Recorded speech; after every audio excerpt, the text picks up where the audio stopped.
PS 69 तलार जे MPA Mir अलाबख्श Khan Talpur साहब UC ॾाढा UC सांगी सिंध हुकूमत तरफ़ां तामीर करायल घरनि जो शानदार इफ़्तिताह कयो।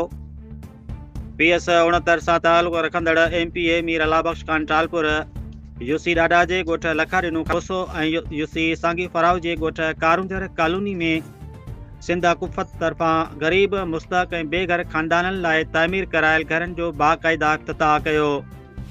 इफ़्तिताही तक़रीब ॿिन्ही हंधनि ते वॾे इज्तिमा जी सूरत में इख़्तियार करे वई, जिते मुख़्तलिफ़ इलाइक़नि मां आयल मुअज़्ज़िज़ शख़्सियतुनि समाजी अॻवाननि वॾे अंग में शिरकत कई। तक़रीब में NRSP तहलका incharge Ghulam Mustafa Umrani, UC officer Imtiaz Sinhro, field engineer Saddam लिगारी, समाजी वर्कर नूरुद्दीन निज़ामानी, यूसी ॾाढा जा chairman Mohammad Ramzan Kakepoto, vice chairman Ghulam Hussain Mallab ख़ास मेहमान तौर मौजूद हुआ। MPA मीर अलाबख्श टालपुर साहब इफ़्तिताही फीथा कटण खां पोइ माण्हुनि जे वॾे मेड़ खे ख़िताब कंदे चयो, सिंध हुकूमत जो ही हाउसिंग प्रोजेक्ट ॿिन्ही ॻोठनि लाइ तारीख़ी अहमियत रखे थो। हुन चयो त हुकूमत जो मक़सदु इहो आहे त उहे ग़रीब ख़ानदान जेके सालुनि खां कचनि घरनि, छपरनि या कमज़ोर तमीरुनि में ख़तरे हेठि ज़िंदगी गुज़ारे रहिया हुआ, उन्हनि खे महफ़ूज़, मज़बूत ऐं इज़त वारी रहाइश फ़राहम कई वञे। MPA साहब वधीक चयो त सिंध हुकूमत ग़रीबनि लाइ हक़ीक़ी कमु करे रही आहे। अॼु जेकी घर तव्हां ॾिसी रहिया आहियो, इहे सिर्फ़ु ईंटूं ऐं सीमेंट जा ठहियल घर न आहिनि, पर असांजी आवाम लाइ हिकु बहितरीन ऐं महफ़ूज़ मुस्तक़बिल जो बुनियादु आहिनि। हुन NRSP टीम, यूसी इंतज़ामिया ऐं इंजीनियरनि ऐं सभिनी स्टाफ जे कोशिशुनि खे साराहींदे चयो त ज़िले में अहिड़ा तरक़ियाती क़दम जारी रहंदा। ग़ुलाम मुस्तफ़ा उमरानी ऐं ॿियनि ऑफिसरनि पंहिंजी तक़रीरुनि में ॿुधायो त घरनि जी तामीर दौरान मयार, मनसूबाबंदी ऐं शफ़ाफ़ियत ते मुकमल ध्यानु ॾिनो वियो आहे। सॼो अमल मक़ामी बिरादरी सां गॾिजी मुकमल कयो वियो।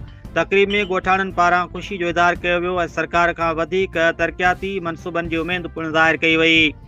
केतिरनि ई मुस्तफ़ीद थींदड़ ख़ानदाननि चयो आहे त सॼी उमिरि लाइ हिन सकार जा थोराईता रहंदा, छाकाणि त नओं घर उन लाइ ज़िंदगी जो वॾो सहारो आहे।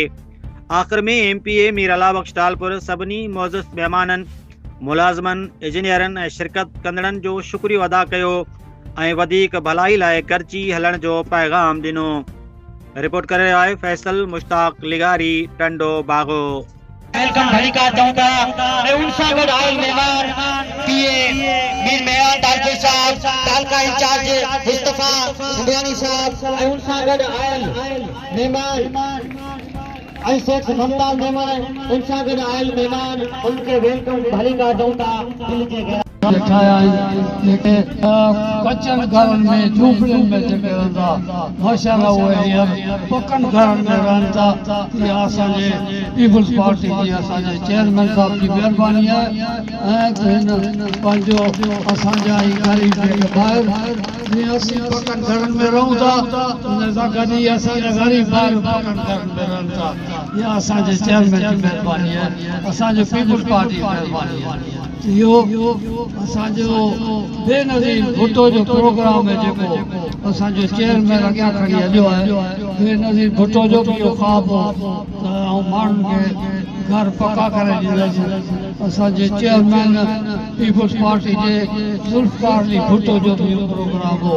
रोटी, कपिड़ा और मकान जेके दुआओं खे उहो ख़्वाबु शहीद ज़ुल्फ़िकार अली भुट्टे जो अॼु बिलावल भुट्टे सां पूरो करे ॾेखारे उहो ॾाढो तव्हांखे सभिनी खे मुबारकबाद हुजे जिन जा घर ठहिया।